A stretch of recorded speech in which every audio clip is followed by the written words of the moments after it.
Welcome back, everybody. Welcome back to another Ask Daniel segment. I haven't done these directly. People have been asking me questions, but I haven't been naming it as Ask Daniel. So this one is all about a college student who contacted me actually just about 30 minutes ago. His name is Josh from Pennsylvania. How's it going, buddy? All right, so we had a really great conversation. Josh is a college student with no college debt. He's basically getting scholarship money. He's a physicist, physics major, and he's working at a convenience store, making about $100 cash a week. And he has about $1,500 of Magic the Gathering cards, plus or minus. I think he probably used like MTG stocks, MTG Goldfish, some other pricing system. Whatever it is, it doesn't matter. But he also told me he spent about $800 principal investment into the cards. Another thing he has is $2,000 cash ready to go as savings. And he's a nice guy. So I figured I would do a video on kind of what I think as a college student. Some of the things are things I already talked about with him already, but some of the things I'll just kind of mention now. That might be a little different. So first off, as a college student, as an 18-year-old guy starting his way, I told him that you need to take as much risk as you can. Let's pause the video, everybody, and thumbs down because Daniel's telling crap advice. No, it's true. People that are younger with really no college debt, why are you not taking more risk? And it's not even more risk because he's already buying collections. He's already trying to wheel and deal. He told me he wants to maybe become like a vintage Magic or a RUDY. RUDY, I think he might idolize RUDY. I don't know because he mentioned RUDY quite a bit. He said that RUDY would buy his cards if he ever needed to sell, if the shit hit the fan, the doomsday scenario. RUDY from Alpha Investments will buy his collection. I just told him this, that he needs to develop his own brand, his own business. He needs to start taking risks, as in starting your own business. Here's what I would do. With the $2,000 additional saved and the $100 I make every week, I would start eating Cocoa Puffs, Cheerios, Pop-Tarts. Just basically, I would eat as cheap as possible so I could pump as much capital into Magic the Gathering. Obviously, you can't do that because you probably have to get some other nutrients. So maybe get some of those Costco vitamin pills. All bullshit aside. Eat correctly, but try to be frugal. Don't go crazy on the luxury item spending right now. If you are someone that actually saves up, become frugal at a young age, you will end up making more money long term. So, now, I don't think he has any credit card debt, any other debt, so that's good. So I would focus on buying collections. And we talked about this. Josh said he bought a collection. He's going to break it up. But he's done nothing. Zero sales.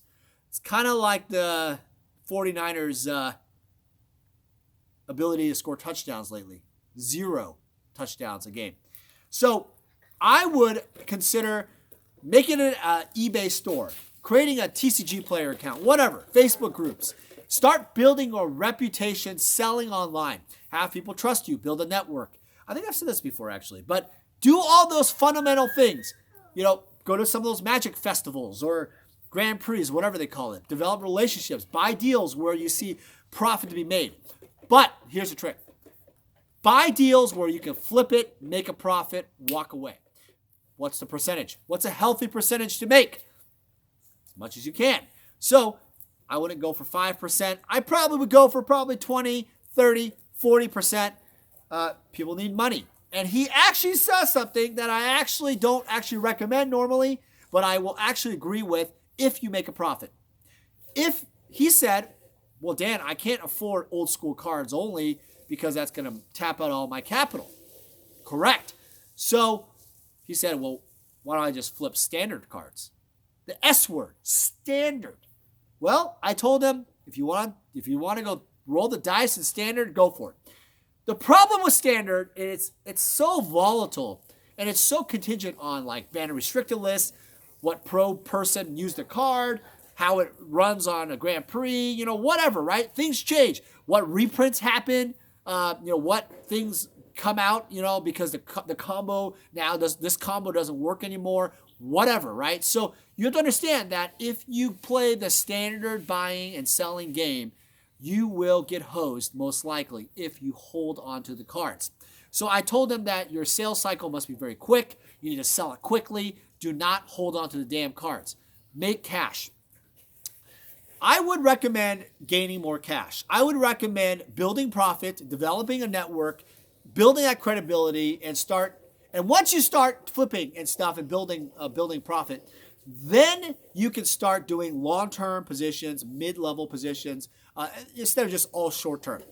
He did say he has some revised dual lands. He got on the cheap. They've gone up quite, percentage-wise.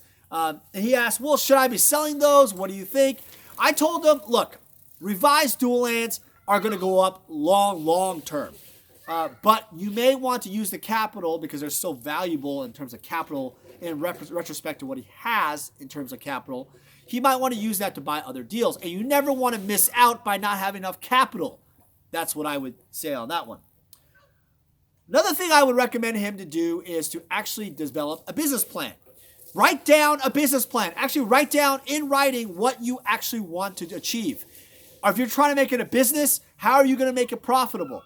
What are you going to do to advertise yourself freely, right? Not paying anything. Are you going to make YouTube videos?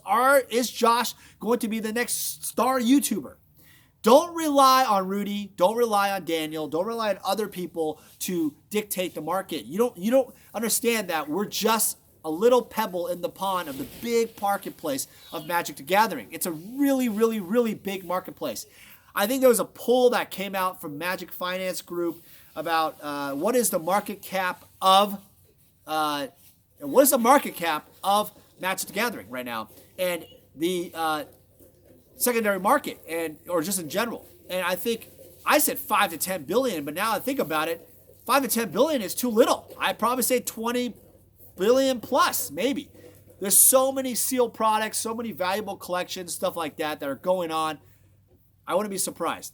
So remember, if you start a business, a CPA or a tax person is free to consult usually. You can do your own bookkeeping. You don't need a fancy, smancy bookkeeping right now. Another thing is there are tax benefits to have your own business. You can start out, writing off the gas, some of the mileage, some of the travel if you fly out somewhere, if you make profits. So be sure to keep your receipts.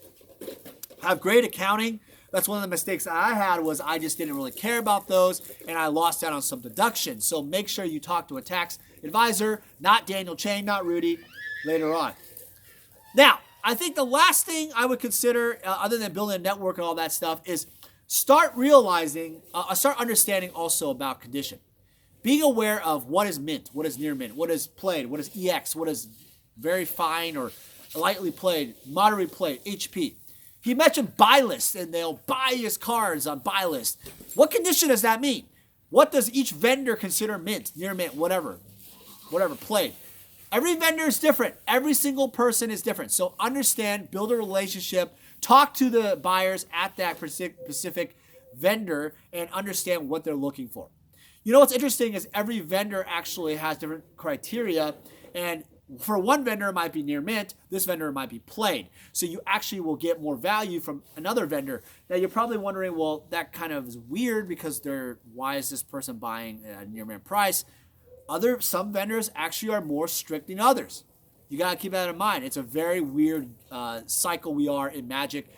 There's different types of,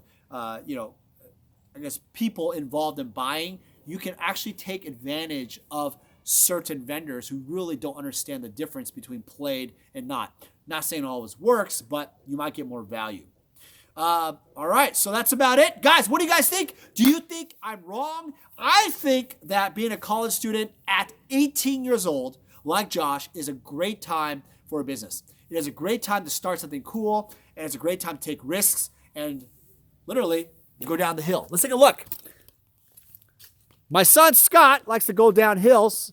Nick, Scott, you want to show everybody how you're going to go down a hill? Okay, so Scott's on YouTube. Scott apparently likes to mountain bike. I was talking about taking risks in this video. Josh wants to start a business. You want to start Nick, what are you doing? Nick. You want to do a jump? Let's see. Yeah. We have a little, well, it's not really a jump. It's more of like a hill. It's definitely like a 45. It's probably like a little higher than 45-degree incline, but it's not a, well, you could. Like this ledge right here, what you could do is you can lift up your wheel as your momentum up, and you could fly. Like if you raise this wheel up, it could fly like an airplane. Yeah, true, but you have to. But you'll get hurt. Yeah, but so are you beginner, intermediate, advanced, or professional? Intermediate. No, you are definitely a beginner. You're not, Scott.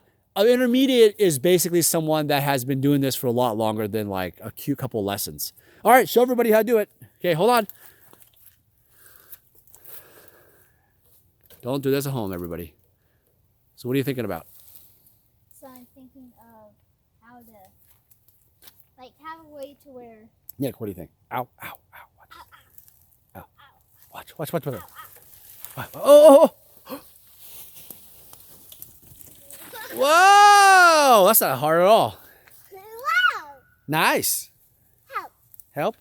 Ow. You just have to control your speed, because if you don't, you're going to crash into that bush or rush. That's true. All right, that's about it. You guys saw Scott jump or go down a little hill. It's not that bad, actually. Nick, say bye. Bye. Bye-bye.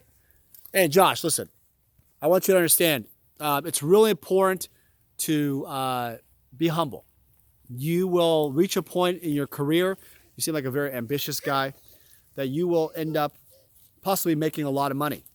Always be humble. Always know where you came from. Give back to others. Spend time with your family and friends.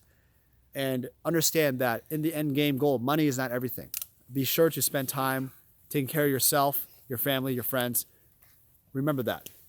You seem like a very ambitious guy. You may be the next, I don't know, Star City Games. I don't know what you're going to do with your life. But I hope you take it to the next level. Hope to see you at a Magic Fest. Oh, also, invest getting a plane ticket to Magic Fest 2019 in Las Vegas in August. I'll be there. All right, so come out, hang out, buy a cup of coffee, learn some magic trading skills. Bye. No, ow, no, ow. Ow. Bye-bye.